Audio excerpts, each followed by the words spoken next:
Hello students.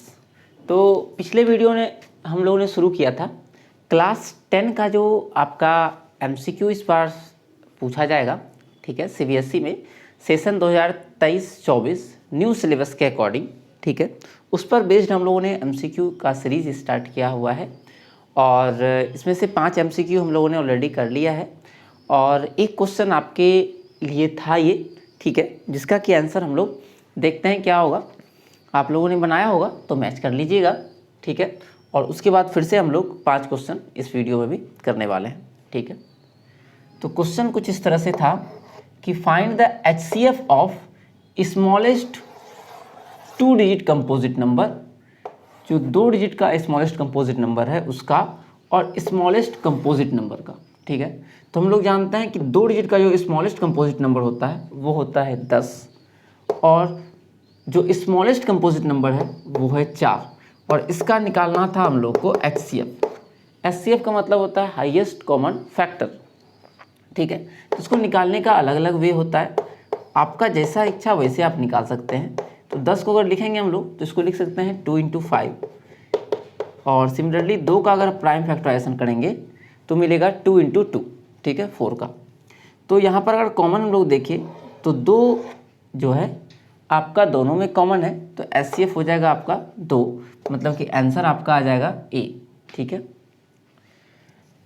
बढ़ते हैं हम लोग अपने आज के पहले क्वेश्चन और टोटल जो है 6 नंबर क्वेश्चन जो है छठा क्वेश्चन उस पर, ठीक है। क्वेश्चन है आपका the HCF of smallest prime number and the smallest composite number. HCF of smallest prime number and smallest composite number। ये क्वेश्चन आपके एग्जाम में बहुत बार रिपीट हो चुका है, रिपीटेड क्वेश्चन है, ठीक है, और इम्पोर्टेंट वन भी है। कंपोजिट नंबर इज, ठीक है, ये बहुत ज़्यादा इम्पोर्टेंट क्वेश्चन है।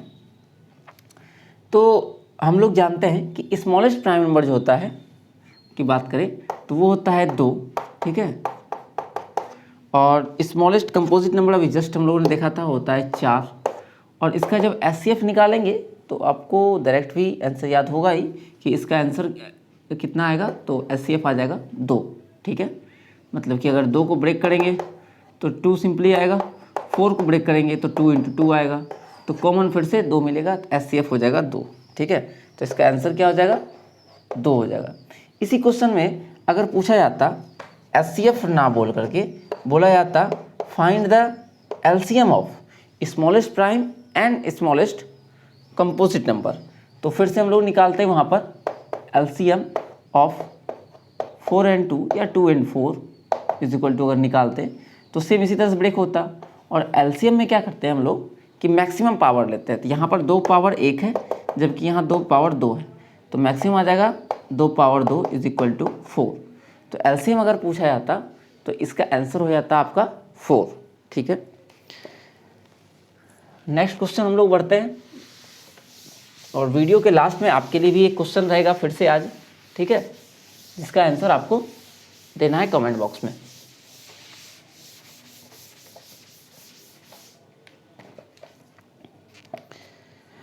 Question number 7 the smallest number divisible by all the natural numbers between 1 and 10।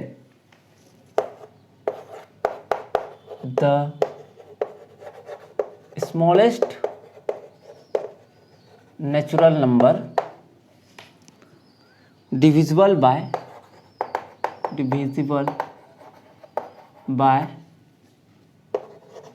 All the numbers from 1 to 10, ठीक है।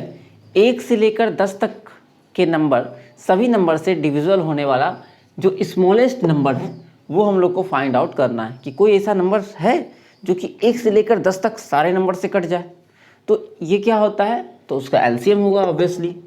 अगर हम लोग एलसीएम निकालते 1, 2, 3 से लेकर के 10 तक का, तो वही हमारा रिक्वायर्ड आंसर होगा, ठीक है। ये क्वेश्चन आपके 1 मार्क में भी पूछा जा चुका है और 2 मार्क्स के लिए भी एग्जाम में पूछा जा चुका है, ठीक है, सेम क्वेश्चन, ठीक है।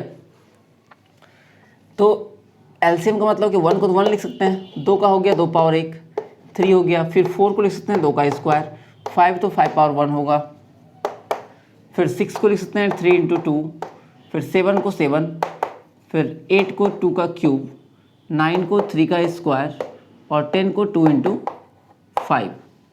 तो एलसीएम में हम लोग जानते हैं कि हम लोग मैक्सिमम पावर जो होता है, जो भी आया होता है प्राइम नंबर, उसका मैक्सिमम पावर लेते हैं। तो 2 का प्राइम नंबर यहाँ अगर देखें तो 2 का मैक्सिमम पावर आया हुआ है 3, ठीक है, तो 2 का क्यूब आ जाएगा। फिर अगर 3 का बात करें तो 3 पावर यहाँ 1 आया हुआ है, यहाँ 2 आया हुआ है, तो मैक्सिमम पावर हो गया 3 स्क्वायर। 5 1 टाइम ये यहाँ भी, तो 5, और 7 भी 1 टाइम ये इंटू 7। तो इतना ही प्राइम नंबर आया था, बस इसका प्रोडक्ट कर लेना है और आपका जो है आंसर आ जाएगा। तो 5 को 1 2 से मल्टीप्लाई कर लेते हैं, तो ये 5 दूनी 10 का 1 0 तो आ जाएगा, ठीक है। यहाँ 1 2 बच गया अभी, तो यहाँ हो गया 9 9 से 63 और यहाँ 4 रह गया था, तो 63 चौके 4 तिया 12 और 6 चौके 24 1 25, ठीक है। तो 25 20 जो है इसका आंसर हो जाएगा। क्वेश्चन नंबर 8 पे बढ़ते हैं, ठीक है। ये याद रखिएगा, ये स्मॉलेस्ट नंबर है, इसके अलावा भी और भी नंबर हो सकता है जो कि 1 से लेकर 10 तक डिविजिबल हो, ठीक है। अगर आप इसको 2 से मल्टीप्लाई कर दीजिएगा तो जो नंबर मिलेगा 50 40, ये भी डिविजिबल होगा 1 से लेकर 10 तक, सारे नंबर से कटेगा। लेकिन अगर स्मॉलेस्ट की बात करें तो वो सिर्फ एलसीएम ही देता है, ठीक है। Question number 8, the HCF of 2 consecutive positive integer. HCF of 2 consecutive positive integer, तो 2 लगातार पॉजिटिव इंटीजर का आपको निकालना है, स्पेलिंग सी होगा यहाँ पर। 2 लगातार पॉजिटिव इंटीजर का एचसीएफ आपको फाइंड आउट करना है, ठीक है। तो 2 लगातार का मतलब क्या हुआ, अगर एक नंबर ले 3 तो दूसरा लेना पड़ेगा 4, है ना। और इसका अगर एचसीएफ आप निकालेंगे तो आ जाएगा कितना आपके पास, 3 और 4 का एचसीएफ हो जाएगा वो 1, ठीक है। ऐसा कोई भी नंबर आप लेंगे तो सेम ही मिलेगा। जैसे एक नंबर हम 10 देते हैं तो नेक्स्ट कंसेक्यूटिव मतलब होता है लगातार, तो अगला नंबर जो मिलेगा वो 11 मिलेगा। और 10 और 11 का भी अगर आप निकालें एचसीएफ 10 और 11 का, तो भी आपको क्या मिलेगा, तो 1 ही मिलेगा, ठीक है। तो 2 कंसेक्यूटिव नंबर इसका अगर पूरा लिखे हम लोग, तो एक अगर n होगा तो दूसरा n+1 होगा और इसका आंसर आ जाएगा 1। यहाँ ध्यान देना है कि अगर 2 लगातार आते हैं तो वो रिलेटिवली प्राइम भी उसको हम लोग कहेंगे, ठीक है। या अगर किसी का एचसीएफ ए और बी 1 है, ए और बी का एचसीएफ, तो ए और बी जो है रिलेटिवली प्राइम है, रिलेटिवली प्राइम इसको बोलते हैं हम लोग, ठीक है। या को प्राइम भी बोलते हैं अगर एचसीएफ 1 हो जाए तो, ठीक है। बढ़ते हैं हम लोग अपने क्वेश्चन नंबर 9 में।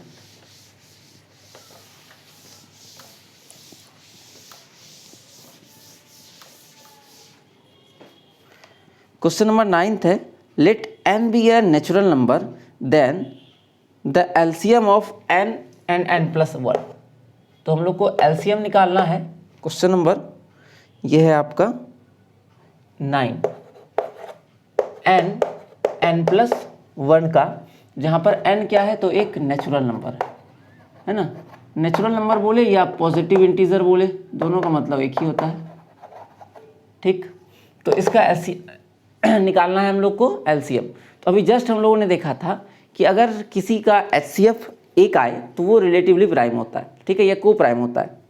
तो इसका एचसीएफ 1 होगा, और अगर कोई रिलेटिवली प्राइम होता है कोई नंबर, तो उसका जो एलसीएम होता है वो उसका प्रोडक्ट होता है, ठीक है। मतलब कि अगर HCF of A B equal to 1 है तो एलसीएम ऑफ ए बी जो होगा वो a इंटू बी होगा, मतलब उसका प्रोडक्ट होगा, ठीक है। तो यहाँ पर एलसीएम क्या आएगा, n इंटू n+1, इन दोनों का हो जाएगा प्रोडक्ट। आप चाहें तो एग्जाम्पल लेके भी देख सकते हैं। n की जगह पर मान लेते हैं हम रखते हैं 15, तो n+1 मतलब कि 15 + 1, ठीक है। इसका निकालना है एलसीएम। तो 15 ये हो गया 15, और 15 प्लस 1 16, ठीक है। इसका एलसीएम निकालिएगा तो आप पाइएगा कि एलसीएम वही आएगा जो इन दोनों का प्रोडक्ट करने पर आएगा, ठीक है। आज का last question, if m is equal to dn plus r, ठीक है।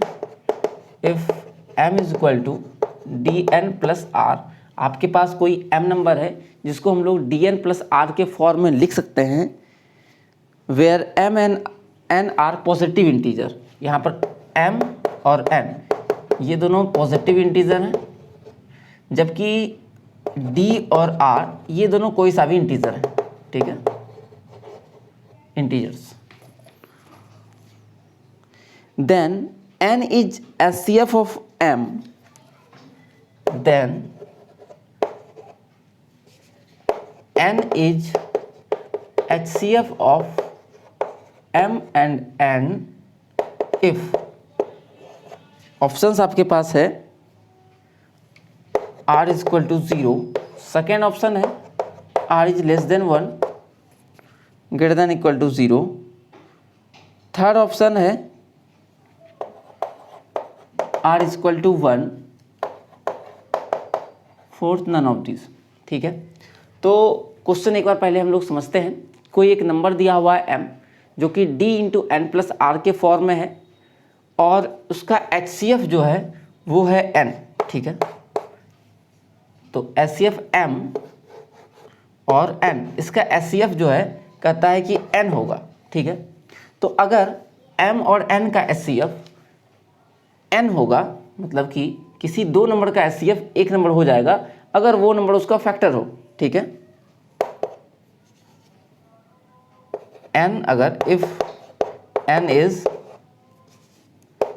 HCF ऑफ mn, तो इसका मतलब क्या हो जाएगा, then n is factor of m, तो n क्या होगा, m का फैक्टर होगा, और अगर n m का फैक्टर होगा तो ये पूरा का पूरा क्या होगा, आपका n इंटू समथिंग आएगा, है ना। और n इंटू समथिंग तभी आएगा जबकि आपका r क्या हो जाए, 0 हो जाए, ठीक है।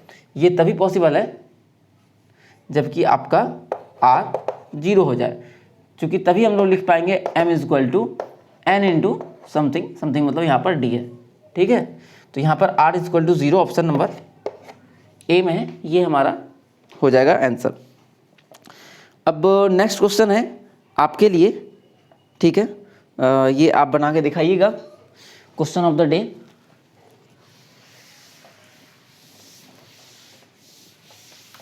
किसी क्वेश्चन में कंफ्यूजन रहता है या वीडियो आपको कैसा लग रहा है,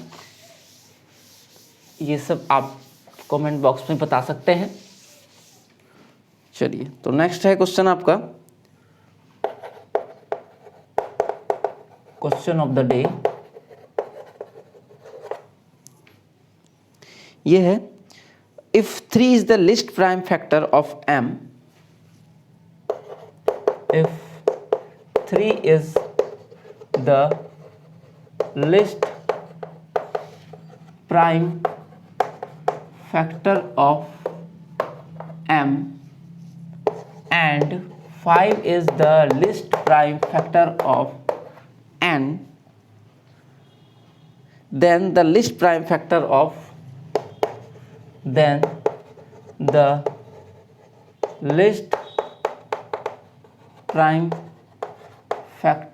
of m plus n is, कह रहा है 3 जो है m का लिस्ट प्राइम फैक्टर है सबसे छोटा, और 5 जो है n का सबसे छोटा प्राइम फैक्टर है। तो m प्लस 1 का जो होगा लिस्ट प्राइम फैक्टर वो हम लोग को पता करना है, ठीक है। ऑप्शन नंबर ए है आपका 3, बी है 2, सी है 8 और डी है 1, ठीक है। तो ये आप लोगों को निकालना है, कौन सा ऑप्शन होगा बता सकते हैं आप कमेंट बॉक्स में। मिलते हैं अगले वीडियो में, तब तक आप सभी का धन्यवाद। इसी तरह से आप पढ़ते रहें।